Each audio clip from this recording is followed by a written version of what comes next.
What's up, listeners? Thanks for tuning in to another episode of the In the Endzone podcast. Just a quick heads up before we get started, you can find this episode as well as some of our past recordings on Spotify and Apple Podcasts. You can find us on there by searching the Settle Down Podcast on both of those platforms. Also, be sure to check out some of our social media platforms. We use Instagram, TikTok, and Twitter. You can find us by searching at Settle Down Media on all three of those sites. Thanks for doing that, and enjoy episode 32 of the In the Endzone podcast. Peace. Recorded. Ha. We're live. We're so live. We're live and lit right now, dude. Yo. Welcome back, fellas.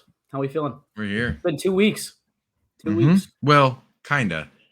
A little iffy 2 weeks. We did a live stream of the draft, which was a lot of fun. And now we're going to do a summary of what happened with it. So before we get into it, how are you guys doing? How are you guys' weeks? Anthony? Good. Could be better, except I'm potentially reliving last year of the Boston Bruins. So we'll see if, tomorrow gets better, a little bit nervous about that. But... Hold on. I know we're going to talk football, but I kind of want to get your opinion on this live. Okay. If they win tomorrow, and I say them, the Leaves, win tomorrow, are you pooping yourself? Yes. Yes, 100%. Are you nervous already? I am nervous, yes, because of last year. We've seen this before. The Panthers beat the Bruins in Game 5 in overtime, just like how the Leafs did it yesterday in Game 5. We had the 3-1 lead this year. We had the 3-1 lead last year. Yeah. A coincidence? I will say it's a bit scary. It's scary. I'm sorry. I don't care that they're the Leafs and the OT loss was so tough too, Ant. It was tough. It was you tough. guys had so many chances to win. So many. And honestly, I don't blame Swayman for any of the two goals that were scored. I don't. Because he was standing on his head.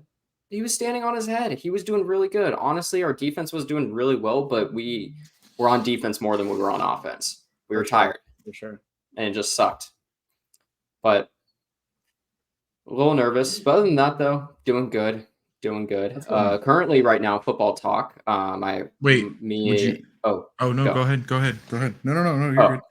I was going to say that currently, football talk with what's going on with me right now as well. Our dynasty draft just started.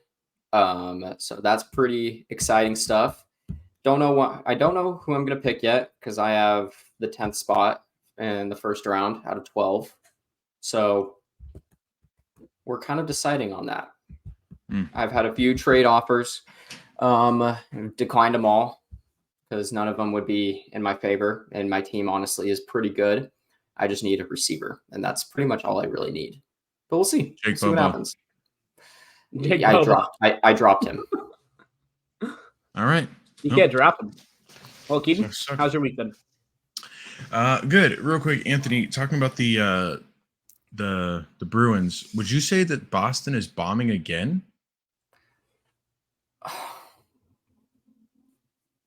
Anyway, my week's been good. My week's been great. That job interview I had. Yeah, how'd it go? It wasn't good. Boston Bruins, Florida Panthers. That's how it went.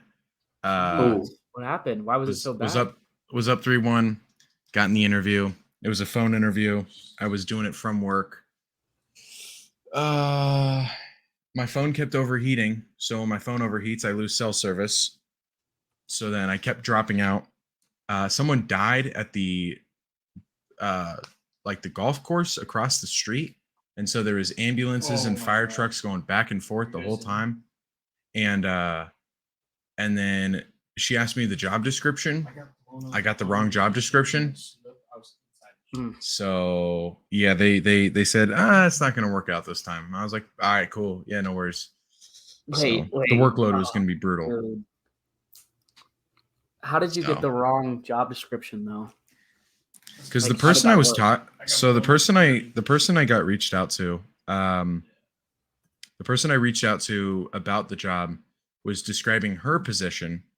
And then when I went to go Google the job position, I accidentally Googled hers without thinking. So this whole time I was taking notes. I'm like, oh yeah, this sounds good and all this and all this. And then I go in the interview like all confident, like, yeah, so it's like this and this and this. And she goes, no, what you described is that person's job. And I'm like, well, there goes that. I about hung up right there. Fuck, dude. That is really unfortunate. That's tough. That's I'm fucked. sorry, it's pretty Keaton. brutal.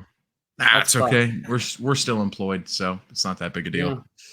So although if my work hears about My this, God, that's not ideal. I'm not employed anymore. So Wait, what'd you say?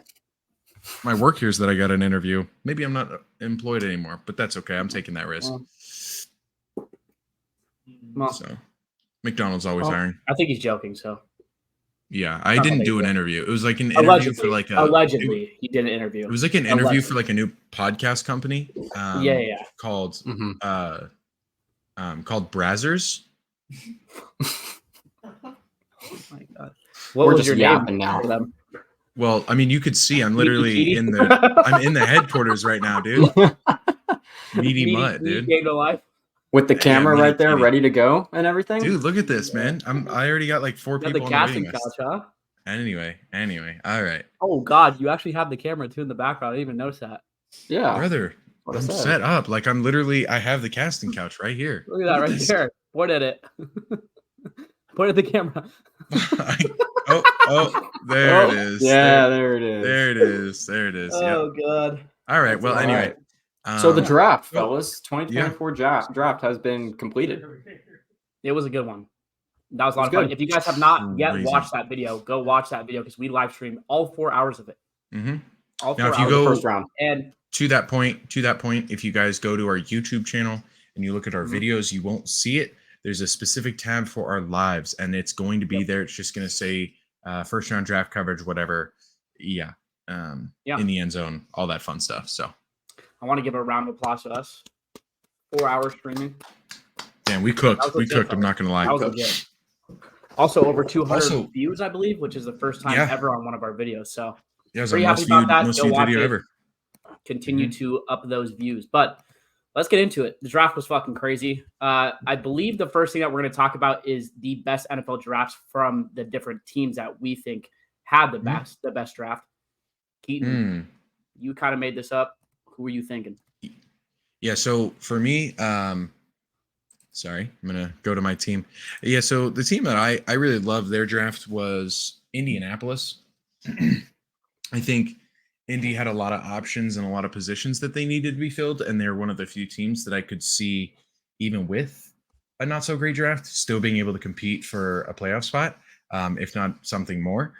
That being said, they absolutely smoked the draft.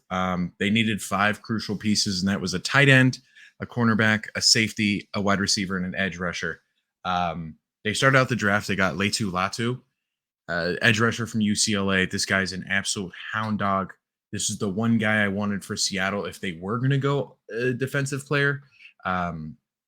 He's just an absolute beast. Basically, I would say he's probably a top 10 player in the entire draft. He was number 2 at his position by ESPN, but I don't think that matters much. I think he's an impact guy. He's just going to go there and dominate. A lot of what I see from him is a little bit of a Micah Parsons feel. He's a little bit bigger than Micah Parsons. I think he's got that same explosiveness. And it's really hard to just guard him. I truly think he can line up on any position on that line and dominate you. The only thing they didn't get was a tight end. So that was the one thing I noticed, but they still have Mo Alley Cox, who I still think can be a pretty substantially impactful player when Gardner Minshew's not throwing on the ball. So we're hoping that Anthony Richardson's healthy. I want to say that the biggest piece that I think that they got in this draft was Adonai Mitchell from Texas. He's like that, dude. I I don't know why he dropped so much. Well, and this is my biggest thing. There was some character issues that were published right after he was drafted. Well, I guess the day before the draft, there was some character issues that were published about him, and he doesn't have a good work ethic, and he's got a personality problem. Obviously, it was like unnamed sources say, so it kind of tanked his draft stock. Although, if there's anything that comes out of it, Indy gets a dog. He dominated Seattle Washington secondary in that college football semifinal game. He runs a 4.3 40-yard dash, one of the most elite route running skills in the entire draft, other than like the big three of Marvin Harrison, Romo Dunze, and the other boy's name I forget. Malik Neighbors, thank you. Yeah, I think he's probably the fourth best wide receiver in that whole class, and to get him in the late second round pick off of a trade is a really good move. Yeah. Lastly, they got some really big players. Matt Goncaves, I forget how you say his name. Out of Pitt, he had a really good year for Pitt. Not one of the bigger players. He's 6'6", 327, so he's pretty huge, but he's not super tall, which is ironic because 6'6". But he plays bigger than his size. I think he's going to be an impact player. And then they got, two safeties. They got a cornerback, a center. So they went 2 offensive linemen back to back. They finished with a defensive tackle, and in between there, they also got a cornerback. So I thought they had a really good draft. They're obviously super close to being a very, very, very good team in a stacked division. And I think this clearly put them over the edge, assuming Anthony Richardson stays healthy. So, yep. Yeah. I agree. Yeah. Zach, what about you, man? Ant, go ahead. I'm sorry. All right. Either way. Me, right? Yeah.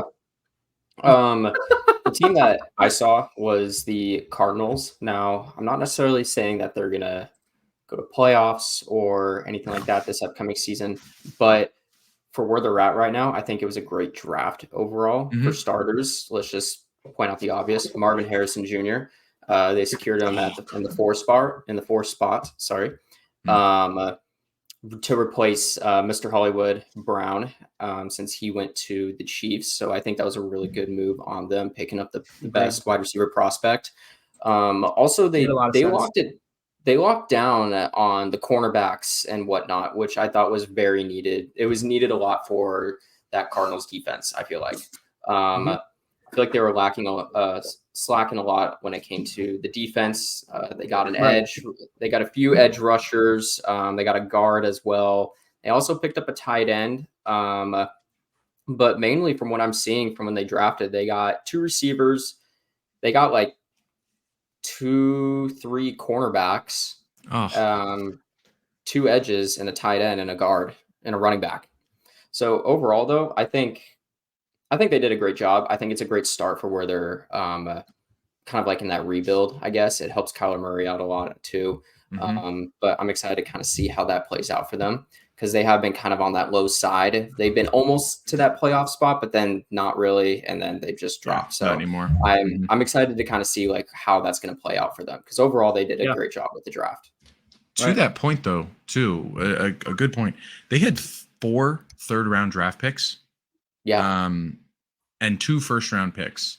So them hitting on a lot of these and getting like really important positions of need, as well as like backup positions in case some of these don't work out. No, they had 4 3-round picks and 2 first-round picks. That's what I said. You said 4 fourth round, I thought. Oh, I meant to say 4 third-round picks. Maybe I heard that wrong. My bad. Anyway, yeah. They had 7 draft picks within the first 90 players. And I think everybody they got was an impact player, at least through those first 3 rounds. So, yeah, and I think you're totally spot on, man. It is a solid draft for a team that, I mean, really, if they don't start performing now, they're gonna lose Kyler. Like that's, and I think the Marvin Harrison thing is that, yes, exactly, yeah.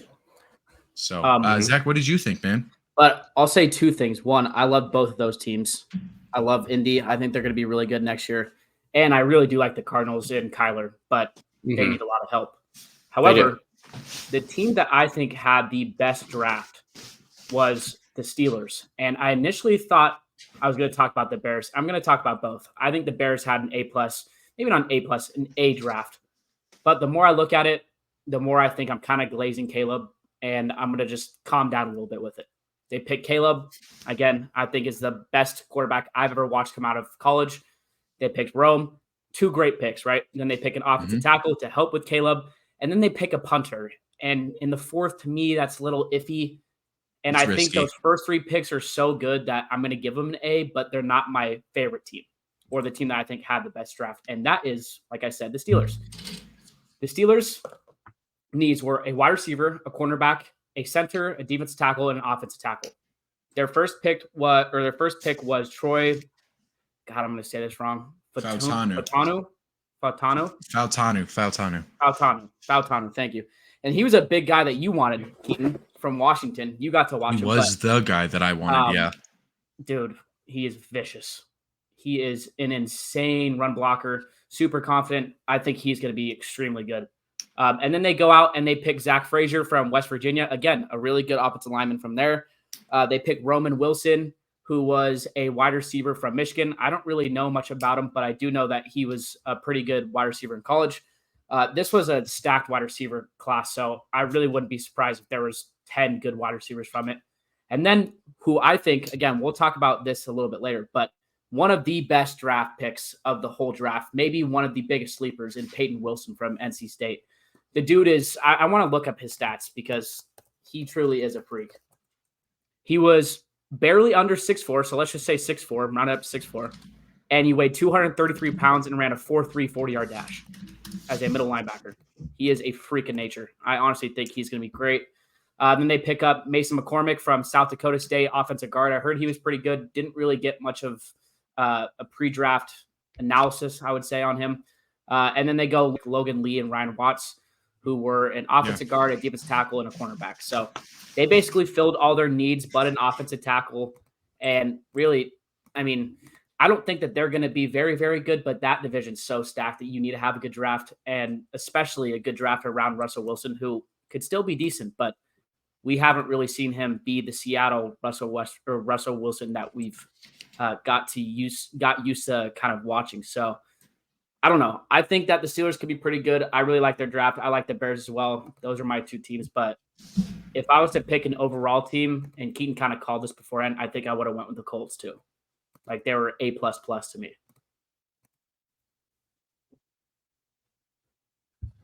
Yeah, I really like that. Yeah, I mean, realistically, there's 32 teams vying for 256 spots. So some teams are going to overperform. Some teams are going to kind of very, very, very disastrously have a draft. But then there's also going to be some teams that we like that people just don't talk about because it was just kind of a nothing burger of a draft, kind of a mid thing. And so one of the things that we wanted to do was just kind of go through and find out some teams maybe that we saw during our first round coverage, and then the rest of the draft coverage that had a mid draft. So Ant, you want to go ahead and lead this off? Yeah. So the team that I thought that kind of had like not bad or good, just like kind of mid, was the Eagles. The only reason why I say this too is because I felt like personally that there weren't a lot of players that they picked that just really stood out. Not saying that they're a bad team or they're going to be bad or whatever. Just there weren't enough that like really stood out. Like, oh shit, like that's a solid pick, right? Like realistically, the only one that I really saw was their first pick, Quinton Mitchell. That's how you say his name, right? Yeah. Quinton Mitchell. Yeah, he's a beast, dude. The guy is running the second fastest 40-yard dash. Yeah, he ran the second fastest 40-yard dash of all the corners at the combine with a 4.33.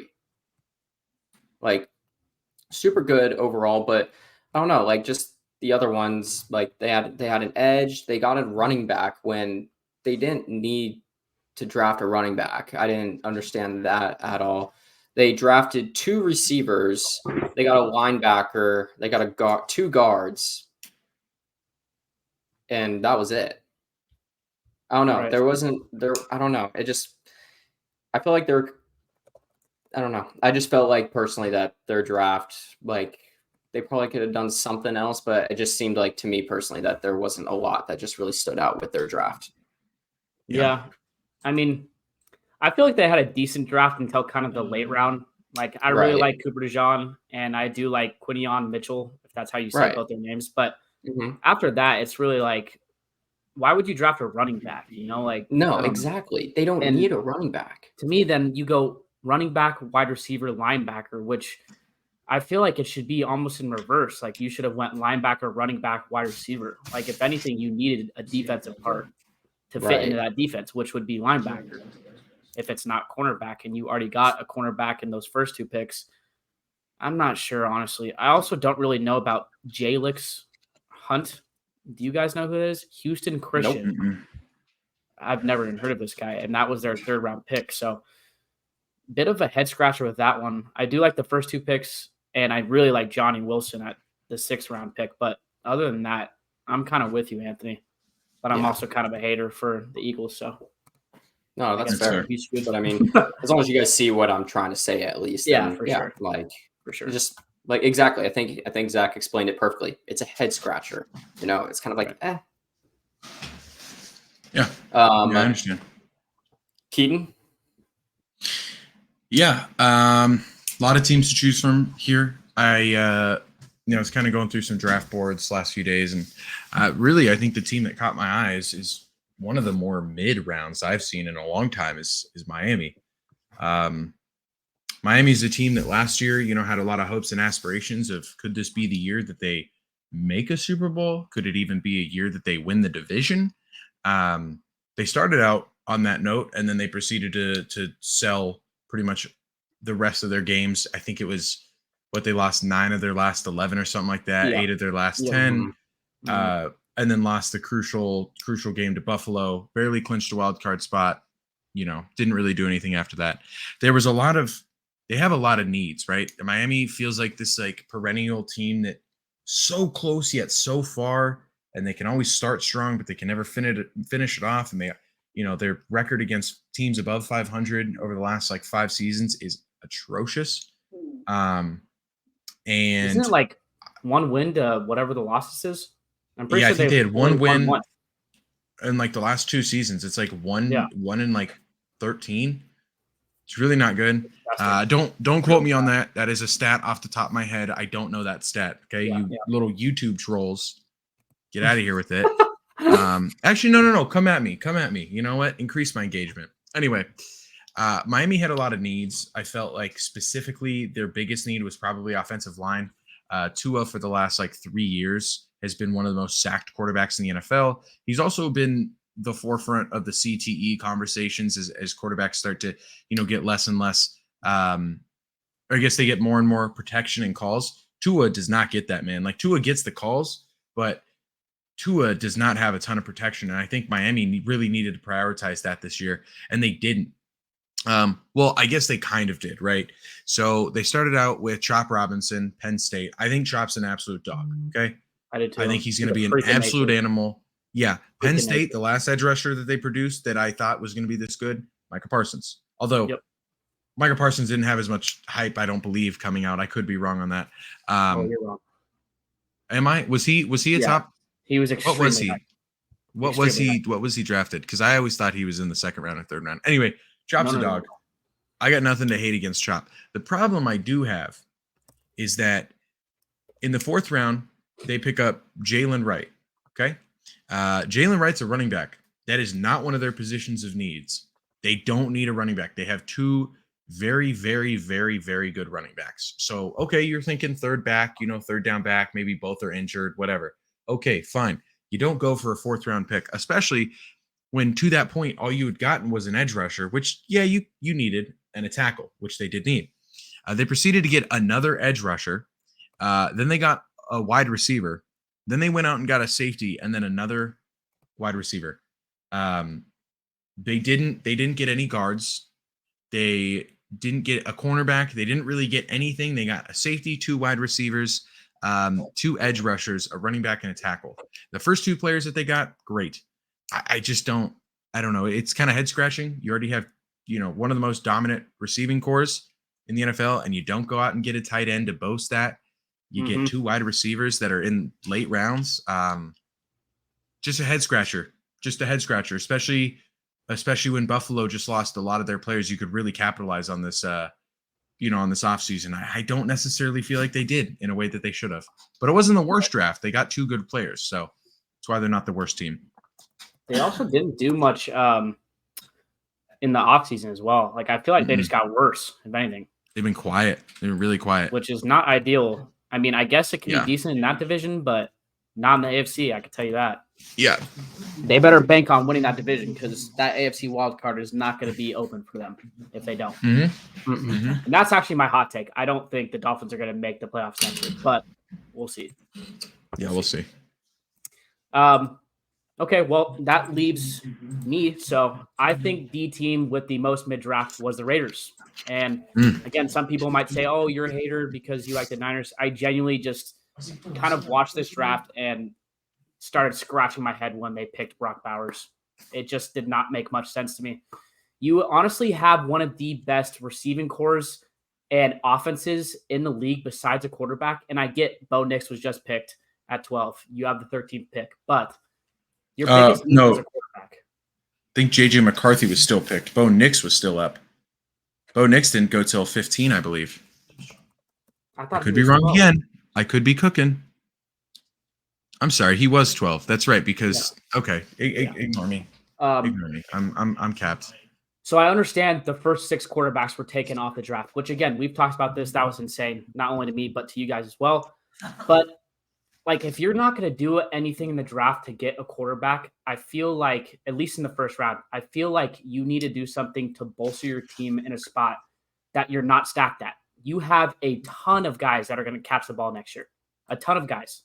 You already have a tight end. You already have 2 great wide receivers. And now you draft Brock Bowers, who is, I don't know, they're saying a fucking hybrid of a tight end and a wide receiver. He's a tight end, right? He just doesn't make a lot of sense to me because he's a really good blocker as well. And to me, you already have Michael Mayer.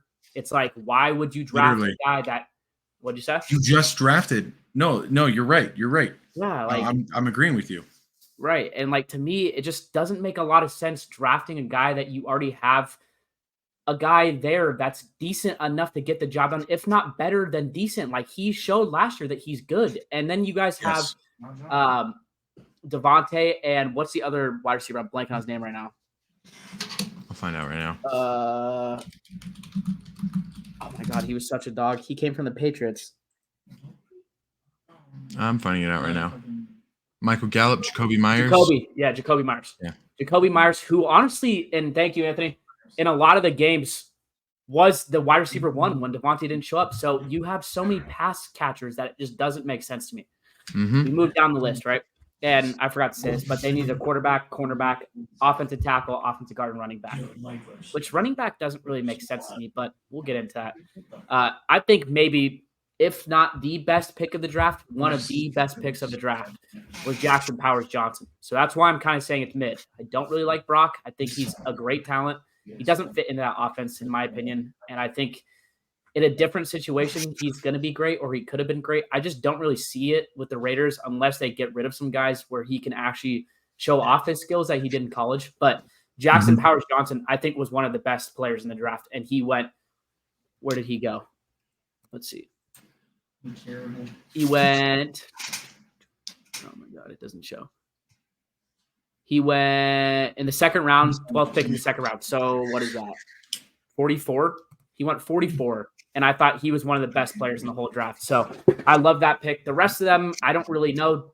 Delmar Glaze, I feel like, is decent. And then you pick a cornerback from Mississippi State that does not really make sense to me. And they also say they need a running back, which I don't think they really do. But maybe for a backup, because I really do like the dude from Georgia, Zamir White. But again, this is all ESPN saying this. But you go from the center, who I think was the best pick of the draft, if not one of the best picks. I don't know if I'm going to say the best, but one of the best picks. Then you pick an offensive tackle, Delmar Glaze. I'm not really sure who he is, from Maryland. Hopefully he's decent. Richardson, a cornerback. And I don't think he needed a cornerback, really. I think their young cornerbacks did well last year. I think it was just about getting home with the pass rush that kind of fucked them. So I kind of question that one in the 4th. I don't really get it. Tommy Eichenberg from Ohio State. I don't really know who that is, but linebacker is one of the positions I feel like they did need. So I like that. Dylan Laub from New Hampshire. I don't like the running back pick. Trey Taylor, the safety, I'm not a big fan of as well. And then MJ Devonshire from Pittsburgh, a cornerback as well. So you pick 2 cornerbacks. And do I really think they needed a cornerback like that? No. Do I think they should have picked Brock? No. So I think it was probably as mid as it could have been. I think I really would have given them a C. And Brock is a fucking great talent. I think he's the second best talent in the whole draft. But I think he's the most athletic player in this whole draft. However, it doesn't make sense. Just the fact that you go and they used their second round pick for Michael Mayer last year. So to go for a tight end, which don't get me wrong, Brock Bowers, probably the best tight end I've ever seen since, Arizona Gronk. But to that point, it doesn't, there's so many tight ends. A tight end is a position that you could like completely smoke in the third, fourth, fifth round. You could totally find good guys. And don't get me wrong, Brock Bowers is a first round talent, and I think he's probably a top 10 player in the entire draft, but I just don't see that being the right team. That being said, though, to play devil's advocate for the Raiders, I think because Michael Mayer is someone who's more like a block first tight end, we could totally see that Brock Bowers, being that he's like a slot guy, they're going to be on the field a lot. I don't know. It's going to be interesting to me. I don't know. I'm trying to think of it too. Like, do you draft Brock in order to kind of pound the rock too? Because you think about it, they did use Michael in a position where he did do pretty well in the tight end position, at least receiving wise. But Brock is like George Kittle. That's his comparison. Dude's a fucking freak at blocking. So I'm like, are you just gonna pound the rock with Zamir? And see, that's are you gonna try to do like a 2 tight end set and then maybe bring him in when you have multiple wide receivers? Because he could play wide receiver too. It doesn't make a lot of sense. Yeah, I don't get it. It felt like they were rushed into it. They got blindsided. So what are you gonna do? I mean, we said this on the actual live itself, but I mean, I think they just picked the best person available. That's really what they did. They didn't know what to do, which sucks for the Raiders because I don't know if he's going to do well in that system. I think he's good enough where he could do well pretty much in any system, but it just doesn't make a lot of sense to me. Yeah, too many mouths to feed. I agree. But moving on. Yeah, Keaton, you can go, or I can go. No, you're good. Go ahead. Lead this into the next one. Cool. Well, moving on, we're going to get into the team that had the worst draft in our opinions, and it's not even close. The Giants. No fucking clue what you are doing. York. I think we could choose between maybe a couple of teams, but the Giants just stuck out, man. Like, my God, dude. Bad draft. Let's just bad draft. Up. Like, the first pick was fine. We like Malik at number 1. I like it. I don't think he's the second best wide receiver, but I like it. I understand it. Right? I think he's the third. I think Roman's second. Yeah, but that's I'm biased. So biased. Let's just go through the Giants. These are a quarterback, a wide receiver, cornerback, offensive guard, offensive tackle. They got a wide receiver in Malik, and then they got a cornerback. Their cornerback that they got was, Andrew. I'm assuming that's how you say it. Andrew Phillips from Kentucky. I mean, he's decent, but this was in the 3rd round. And you look at it, and it's like, okay, what are they going to do with their quarterback situation? They didn't pick one. I know they don't like Daniel Jones. Like, that's been pretty evident at this point. So let's just go down the list and then we can all talk about it. So we said what they needed. They got Malik at 6 in the 1st round. Tyler Nubin, a Minnesota safety who I've heard is really good, but they don't need safety. And maybe they're thinking that they need to replace Xavier McKinney, who went to the Packers, going to be a great player, but for the Packers at least. But I don't know. I feel like that's kind of a reach. Like, you don't really need him there. To me, it just didn't really make sense, and I don't know. I think it was a reach. Like, he had a overall ranking of 52. You get him at 47, I believe that is. 40, I truly think the Giants are so far away from. Yeah. Get it. It doesn't. I think the Giants are so far away from having an opportunity to compete in the playoffs. I mean, their division with Dallas and the Eagles, they're not going to be able to win that. So your only hope is maybe we compete for a wild card spot. And it doesn't make sense because most of the time those are guaranteed 4 losses. Like, you might be able to squeak out a few losses against either of those teams, but for the most part, you're going to get swept by both. That being said, if Daniel Jones, if you're not going to go quarterback, protect your asset. At least, maybe build up some value in him that you could use for next year. When someone like Shedeur Sanders comes in to the draft, because you could clearly use a talent like his, whether or not he produces this year, but they didn't. They literally avoided the 3 most crucial pieces. So like I said, if you're not going to go quarterback, protect your asset. get offensive line, get guards, get somebody to protect, get a center. And they didn't get one, dude. And they didn't get one. Yeah, Anthony, who's Tyrone Tracy Jr.? Dude, that's what I'm saying. Let's just moved. Hold up. Let me just point this out. I'm looking at it. Tracy moved from receiver to running back in 2023 and showed promise at his new position. And he got drafted by the Giants as a running back now. Dude, and I can see them wanting to draft a running back, but in the 5th round where you trade up to fucking get him, what? They went from Andrew Phillips, cornerback, to Theo Johnson, 4th round, tight end. They don't need a tight end. To Tyrone Tracy, the one that Anthony just said, running back. Again, I could see it, but trading up for him does not make sense. And then pick Darius Mauso. How do you even say that? I don't know how to say that. I'm sorry if I'm disrespecting you. You might be a good player, but he led UCLA in tackles. And I mean, fuck, dude. He might be decent, but it doesn't make sense. You didn't need a linebacker either. You need either a quarterback or an offensive line to build your future, and they're just not doing it. They're not doing it. And don't get me wrong. Don't get me wrong about this. I think when you actually look at their roster, it's like, okay, they brought in Drew Lock. Like, it doesn't help, though. I watched Drew Lock play against the Eagles live, in person. I saw flashes of what he could be, but those are the same flashes we've seen for the past 5 seasons, including last year. And it's a lot of good with also just a lot of characteristically ugly passes that he's always had himself involved in, even since he played at Mizzou. And I mean, he could produce, but again, you can't expect the guy to be good. Even if you trade for him, you can't expect the guy to be good if you can't build around him. You can't. You're putting a Bryce Young in the same situation, right? You don't have an offensive line, you can't build around it. And they didn't get anybody. And they have a lot of offensive players, but all of their centers, not great. I'm looking at their guards, not great. It's just kind of sad, dude. John Runyon's the only guy of note that I'm looking, and I'm like, oh yeah, I recognize this guy.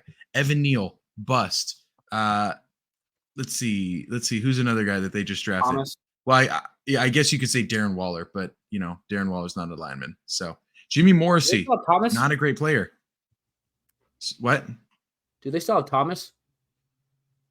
Or no, excuse me. Oh, Andrew Thomas. Andrew Thomas. And Andrew Thomas too. Yeah, they have him. He's also Evan Neal was the one that I was thinking about. That's ass. And now he is. Evan Neal sucks, man. And now he's gonna be backup. It's kind of a head scratcher. And why do you pick a fucking tight end? That's my point. You have Daniel Bellinger and Darren Waller. Both have been solid in their careers. Mm-hmm. Yeah. And and one of my bigger reasons why is I kind of think back to the Seahawks game. And this is one of the few times I paid very close attention to the Giants as a football organization, because at this point they started out atrocious. I think they went 2 straight games without scoring as well. So obviously their offense was just not hitting on any level whatsoever. But I just want to break down this box score real quick. And this was early in the season, but it was kind of a continued thing throughout. One of the biggest things is the Seattle. Let me get the defensive.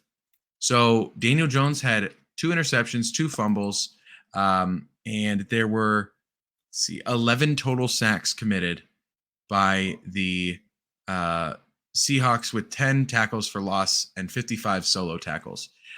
They didn't address that. And just being honest, Seattle's defense by the end of the year was stinky.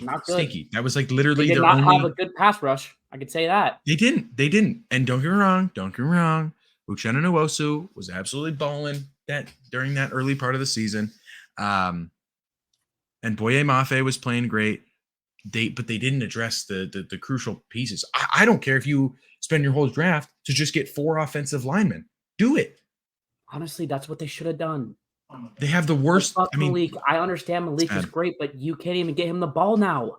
I know, and he's didn't do anything to address that. The quarterback and his comparison, ass, the offensive lineman's ass. There's nothing. And his comparison, his player comparison is Jalen Waddle.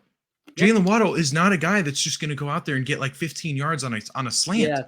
Jalen Waddle is an over-the-top receiver who just busts coverage. You can't buy a quarterback 2 seconds of time with this offensive line. I'm sorry. Unless you're expecting Evan Neal to come out and perform like like his first round draft pick potential. Yeah.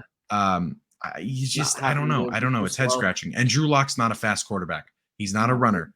Daniel Jones is quicker. So yeah, anyway, that's that. Bad draft. Ant, do you have anything to add before we move on? Nope. Oh, go ahead. Another one that I kind of wanted to give an honorable mention to was the Bills. We had that written down earlier, but the Bills just, again, kind of a head scratcher. Don't really know what's happening in that division. That division probably is the most unpredictable division right now, in my opinion.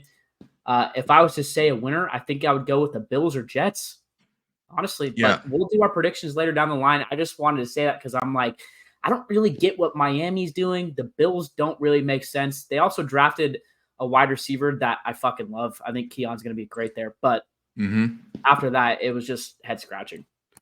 Yeah, I agree. But moving on to our next topic, we want to get into the biggest surprises of the draft. Anthony, do you have any that stuck out to you? Why was Penix drafted that early? I like this one. Dude. Yeah. I like this one. I can say it for 30 seconds. 30 seconds. Well, hold on. Let's just do this at the same time. Yeah. I think those first 12 were extremely surprising. No one expected Penix or Bo Nix to go in the first 12. So let's talk about both those. Keaton, go for it. I'll start with the Penix one. Obviously, I'm huge on Penix. I think if you take out the 4 season-ending injuries that he had, pretty big question mark there. But I truly think he's got the most talent of any quarterback. He's just kind of got the worst situation of any quarterback. Not in terms of his situation with the team, but his physical. Yeah, exactly. Yeah. That being said, Atlanta needed a lot of things. Quarterback was not one of them. They surprised everyone in the draft by taking Michael Penix.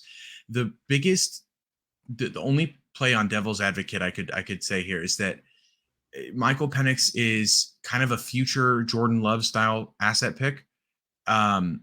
The issue with this, though, is that when you drafted, this kind of the philosophy is that they drafted him like Jordan Love. The problem is Jordan Love was a raw talent that was drafted later in the, later in, and you're like, okay, we can develop him for a few years.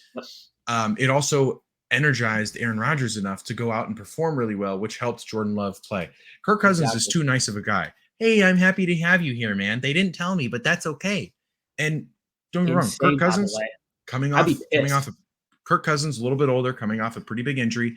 The problem is you're in win now mode. You just paid a guy $120 million through a 4-year contract, all of that being guaranteed, minus the other 60 that's locked in. To what? Penix wasn't going to be there throughout the first round. He was going to be gone, right? It shouldn't have been to the Falcons. I think it could be a great pick if he plays in the next 2 years. But now you're asking a 26-year-old quarterback 2 years from now to perform like a rookie player. Doesn't make sense. Just doesn't really make sense. Realistically, to me, he should have dropped to the Raiders. And the Raiders, I think the Raiders would. That's probably yep. They were probably very upset. That's probably the most realistic thing I could have seen happening.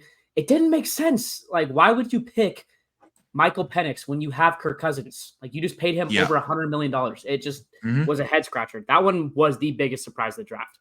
After that, though, I think it was Bo Nix. And to me, Bo Nix, in my humble opinion, was not a first-round draft pick. I don't think he had any quality to be a first-round draft pick at all. I think he was a second-grade type of guy or second-round type of guy, and he had that grade throughout the whole draft process too. And so I went digging a little bit, and I looked into it, and it said that Sean Payton really liked his attitude. Attitude. Like how smart he was, how good he was in the interview, and I'm like, okay, let's really just dive into this. Oregon was so talented that they got to a point where they had to change their offense to be around this guy because he could not throw a ball when it mattered. That's exactly what his tape shows. That's what the play shows. That's literally what his stats show, which are very skewed whenever anyone goes, oh, he led the CFL and blah, blah, blah. I'm like, dude, he led it because he let his playmakers do the work. You look at Oregon, they were stacked. They had so many players. Everything shows it. Like, everything. His stats were skewed. The plays were literally developed for him. He would dump the ball off and give his playmakers a chance. And again, I get it, but a first round pick just because you like the attitude of the guy doesn't make a lot of sense to me. I didn't like it. And I know the Broncos needed a quarterback. I just would Denver not agree. fans are I've talked to like 4 Denver fans. They're so psyched about Bo Nix. I don't understand why. I think he could be good. You know, if you think about his like increase in production and efficiency over the last few years, I don't see it as a total playmaker. He doesn't have the best arm. He's he's quick, he's efficient, but one of his biggest things, and it's kind of the Michael Penix thing, when he loses his first or second option, his efficiency stats tank. And also I think I also think the reason why he goes as high is Sean Payton. Truth be told, I think he's so used to Drew Brees, which is why he couldn't work with Russell Wilson.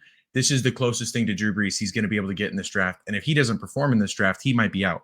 So you kind of had to go and get this guy because Zach Wilson is not him. I don't think Bo Nix is going to be either, but now you're asking both of these quarterbacks to go ahead and compete for a starting position. And if Bo Nix is clearly not ready for the NFL, you're going to basically be throwing him out to the Sharks. And I just, especially against the Raiders, Chargers, and Chiefs, who all just got, who either all have good defensive players or just retooled with defense. So I saw a video, and I believe it was for Denver. Correct me if I'm wrong, but there was a GM and a coach talking. The GM was explaining to the head. I don't know if it was Sean Payton, actually. It might have been for Atlanta, but there was a video where one of them were talking and trying to explain the pick. I believe it was Atlanta. And I think it was Atlanta. That press room, I'm not even going to call it a press room, that draft room or whatever you want to call it, because it's pretty wild. Was through the roof with tension. You could just tell the guy was not happy. I don't know who the GM is for Atlanta, but he was not happy with that pick. But Sean Payton was dapping everyone up in their draft room. He loved it. He was pumped. I think Bo Nix could be a really good player. I don't know. They're happy about it. They think they got their Bo Nix. Yeah, I think Bo Nix is a guy that's going to have to sit for 2 years, at least a season. Yep. I don't think he can produce right away, but then you're asking Zach Wilson to perform. Yeah. So it's a weird one. It's a head scratcher. I think they needed a quarterback no matter. I don't think that was the best pick. No. Then again, though, JJ McCarthy's already taken off the board. They're going to suck. So what you're asking them to take Joe Milton the third, or you're asking them to take Spencer Rattler in the fifth. So the last one we had, Zach, if you want to talk about this, this is a head scratcher for you. I think he's going to be a dog, but it doesn't necessarily feel like the biggest position of need at the time that you needed it. Yeah, dude, I couldn't believe this, honestly. And I'm not like super angry about it still, but when we watched it, man, I could not believe the name that I heard. And I know Ricky Pearsall was really good, but the 49ers drafting a wide receiver at 31 might have been the worst draft pick that I've seen in years. And I'm not saying Ricky is going to be the worst player, but for what they needed, an offensive tackle or a cornerback was the only position in my eyes that made sense there. It was the only one, not a wide receiver. And what I think makes me a little bit upset is you draft a wide receiver like that basically for your future. What you're telling your fans is this: we can't sign these guys no matter what. We're drafting a guy that we think can replace him. Again, Ricky is great. His skill sets are perfect for Brock and the 49ers offense. Super physical, great blocker, crazy good hands, loves to go down the middle. So I love it. I love it all. But you look at our team, bro, where does he fit in? If we sign everyone, where does he fit in? We have Debo. We have Brandon Ayuk. We have Jawan Jennings. Those are our 3 wide receivers. We don't play with typically 4 wide receiver sets. And when we do, it's a fast guy like Richie James or someone in the slot. Ricky does not remind me of a guy like that. And he reminds me of a guy that's exactly like a Brandon Ayuk or Debo, loves to go down the middle. He's more of a Brandon Ayuk to me, but it's a head scratcher to me. I don't really get it, but I love the talent, and the dude in interviews is fucking perfect. He fits our culture so well. So he's really grown on me. I just think it was probably the worst thing that they could have done for trying to become a Super Bowl winner instead of continuing their over a couple of years. If you're going to go all in, go the fuck all in. Pick Kool-Aid, pick an offensive lineman. Don't pick a wide receiver that you think is going to be good for you in the future. It didn't make sense to me, especially if you're a team trying to go all in. So That's that fair. one, we talked a little bit about Brock too. Brock Bowers, kind of surprised us. A big surprise, I think, in the draft, but it made sense. He's talented enough that he'll I don't know. perform. I mean, the whole draft itself was crazy. I thought the Niners had like a B- draft, maybe a C+. I really didn't enjoy Ricky, but I think he could be good. But that leads us into our biggest fall off of the draft. And these guys, to me, were some of the guys I thought were going to go much, much higher. And I know that you guys thought that as well. Keaton, is there a guy that kind of sticks out to you? Yeah, I thought Cooper DeJean falling where Cooper DeJean fell is pretty shocking. Overnight, I mean, literally without him doing anything detrimental to his stock, he fell from a mid to 20th overall second round or first overall pick to the 40th overall pick. I mean, he dropped about 20 spots from the projected. Now he still went to the Eagles, so the Eagles, who were hyped to take him, did get their guy in the long run. But it's surprising because I think Cooper DeJean is probably the most athletic cornerback in this entire draft, and just his versatility. He's kind of a Swiss Army knife. However, Zach, to your point, I do think that he is in the wrong position. I totally believe he's a safety with cornerback instincts, which could play like a Quandre Diggs, who could have been a cornerback but decided to go free safety and balled out because of it. So, yeah. So yeah, dude. I don't know. That one kind of surprised me. And I'm glad. I'm being completely honest. I'm glad the Niners didn't pick him. Just because I think he is a safety, like I told you. I think he's a Swiss Army knife, but I think he's a Swiss Army knife that has a better talent with the thing that he's more instinctual with, which is safety. He doesn't play very physical at cornerback, and I think he's going to struggle because of that. But he's extremely instinctual, and he's extremely, extremely explosive and athletic, which, again, makes sense as a safety. I don't know how big he is necessarily. Do you know how much he weighs? I think he's he's 6'1", 203. Yeah, about 205. So he'd have to put on a little bit of weight, or he's going to have to just get more physical. Another one that really shocked me and really honestly upset me that the Niners didn't pick him was Kool-Aid McKinstry. I thought he could have been one of the best defenders in the whole draft. I thought by a mile that he was the best cornerback in the draft. And then I started digging into it because I didn't understand why he dropped to the second day, right? And he's dealing with a foot injury. So he didn't go to the combine because he has a Jones fracture in the pinky toe side of his foot. Let me just read this out. It says, McKinstry won't work out in Indy, but is expected to do so at Alabama's pro day, which he ran a 4.47 there, by the way, with a broken foot. A Jones fracture is a break of the bone on the pinky toe side of the foot on the fifth. I'm not going to try to pronounce that. Such fractures can occur from increased training or running on uneven surfaces. So he had basically a stress fracture in his foot, and that's why his draft stock plummeted. But he went to New Orleans, to the Saints. He went to the New Orleans Saints, and that's a steal to me. That's a steal. I couldn't believe it, dude. Like, I was so upset the Niners didn't pick him. Honestly, I was. And I think he's going to be great. Even Nick Saban said it. He was the best defender they had. So, to me, it just didn't make a lot of sense. And it kind of sucked, but is what it is. It's crazy. And then we have a few more things to talk about before we get wrapped up here. One of the big ones is the biggest sleeper of the draft. There was a few players Zach already talked about, Jackson Powers Johnson and how he thinks. And I also myself think he's going to be one of the better players that comes out of this draft, potentially Hall of Fame level, player, and what's projected of him. I think there's a player named Trevin Wallace, who I'm going to pull up his stats right now. Oh my God, I'm falling apart right now. I think it was round 3 because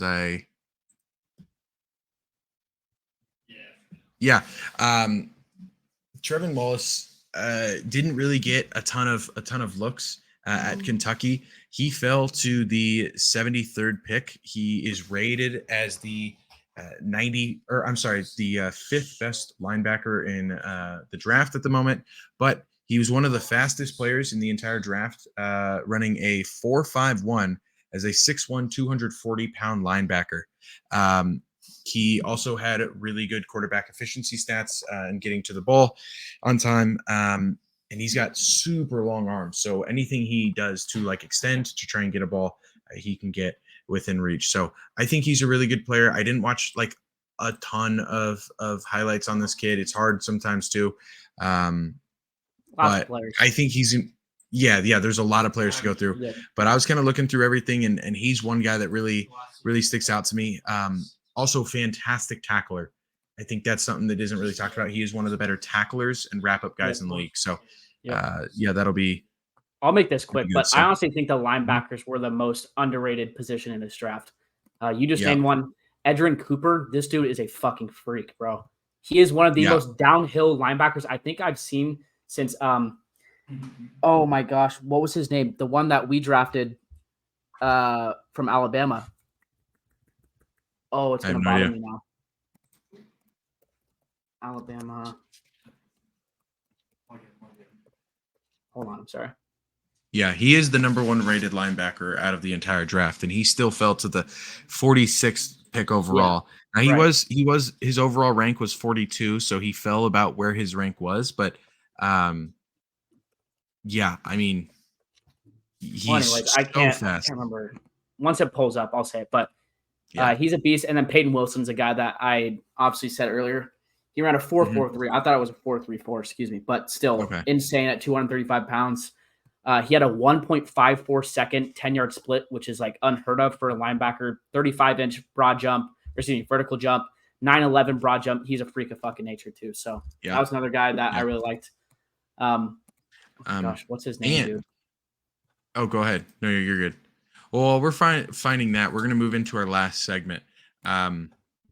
We also picked our favorite players. Well, our favorite draft pick from each of our favorite teams. So Anthony being a Patriots fan, I kind of wanted to let you talk a little bit. We haven't heard much about Reuben Foster. Today. Thank you. Sorry. Yeah. Oh my God, that was gonna bother me. T.Y. Foster. And what are your thoughts on I guess who's your favorite player of this draft? What are your thoughts, about Patriots? Asking me for my favorite player for the draft as a Patriots fan is kind of rough because we need a lot. Mm-hmm. So I kind of have 2. I'm sorry. Instead of 1. I am going to go with Jalen Polk and Drake May. First 2 picks. Okay. I love it. Drake May, I love it. We'll have a fresh quarterback in. Hopefully we don't fail him because that would be really, really shitty of us to do that. But I think that he's a good I think he's a good quarterback. He's got a cannon on him for sure. And I think adding Jalen Polk in there too, I think that's going to be a great combination right there. I think those 2 are definitely going to ball out together. Jalen Polk, I will say he needs to be a starter instantly though for us. Like that should be a no-brainer, no question. He needs to be starting. I don't care if it's wide receiver 1 or wide receiver 2. KJ Osborne's there. That's what I'm saying. Either wide receiver 1 or wide receiver 2. Don't care. He needs to be out there. Yeah, yes. KJ Osborne. No, KJ Osborne's wide receiver 1, dude. Yeah, on every team. On every team. With Bobo? Absolutely. Him and Jake Bobo, 1A, 1B. Anyway. But I will say overall, I am actually so happy with this draft. I haven't said that in a few years now. Like, I am actually very happy. Was a little concerned though before going into it because I was like, don't take JJ McCarthy. Please don't. That's all. That's like all I really wanted. I was like, I don't want them picking him up because that would have sucked. Yeah. And I'm really happy that you guys didn't either. Yeah, that would have sucked. I would have been like, okay, this draft is already over. But overall, I liked it. Both those players are first 2 picks. Drake May, Jalen Polk. Great. I'm happy with it. Love it. Oh yeah. So that's my take. Zach. Well, obviously I didn't really like Ricky, and he's starting to grow on me, but I think our 2nd round pick was easily our best, and that was Ronaldo Green.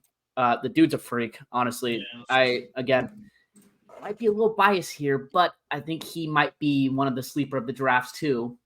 And the reason I say that is because he is a true cornerback 1. He lined up against every single wide receiver 1 that there was. And when they played actually LSU in their first game of the season, he held Malik to 6 receptions and 64 yards, 0 touchdowns throughout the game. Now, with that being said, their whole team did. But he, I believe, caught only 2 passes on Ronaldo the whole game. So I'm really happy about it. He runs a 4.49, a 10-yard split of 1.53 seconds. That is a vertical jump of 37.5 inches, a broad jump of 10 feet, 10 inches. So he's a little bit above average, I would say, for cornerback, at least athleticism-wise. But he is extremely physical, loves to hit, and he honestly, with just those 2 qualities, is going to fit in great with the Niners defense. That plus being able to follow wide receiver 1, which we've never had, or we haven't had in at least this Super Bowl contender era, I'll say. It's just different. Like, it's just going to be different, and I think that he could be really good. I'm really praying that he's good, and I might be glazed him a little bit, but if he could follow wide receiver 1s and it's him and Travaris Ward on 2 different sides, and maybe he doesn't need to because Ward's there, but if they could just be like the lockdown guys on 2 different sides, I'd be extremely happy. You're biased. Happy. That is really biased, dude. I knew you were going to say that. I was just waiting for it. I could just see you fucking smiling like. I will say, though, with you guys, I honestly do think Drake May is going to be the other generational quarterback from this draft. Oh, God. If you guys do not know, I think Caleb Williams is going to be the best quarterback from this draft by a mile. Yeah. Keaton? We'll see. I don't think Caleb Williams is that good. That's okay. I'm going to say, honestly, for me, probably Christian Haynes. Seattle took, let me pull up his name because I just butchered. Byron Murphy II with the 15th overall pick, their first round draft pick, this year. And I loved him. I've started to watch tape and I'm like, okay, Trench's guy, Mike McDonald, absolute dog, regime change. We needed it. However, I really want an offensive line. Seattle for the last 4 seasons has had a bottom 5 offensive line in all of football. It's evident Geno Smith could not stay healthy last year. I think Geno Smith's a really good player.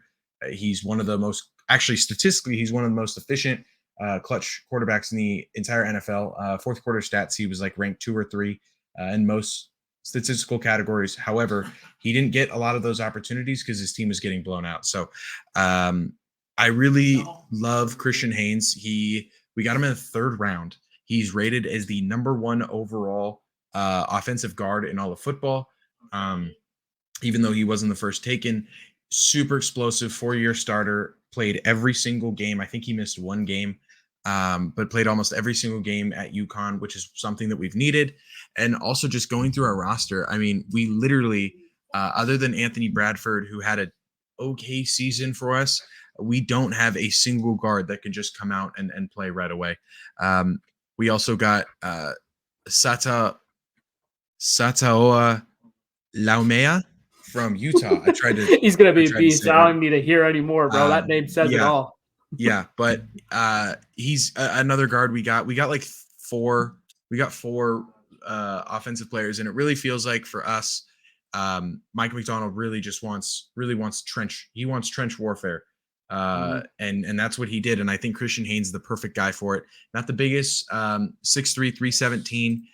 I think he's one of the smarter and most technical offensive guards in the entire what will be the entire NFL. I think he can really be a day 1 starter and impact at winning level. So yeah. Oh yeah.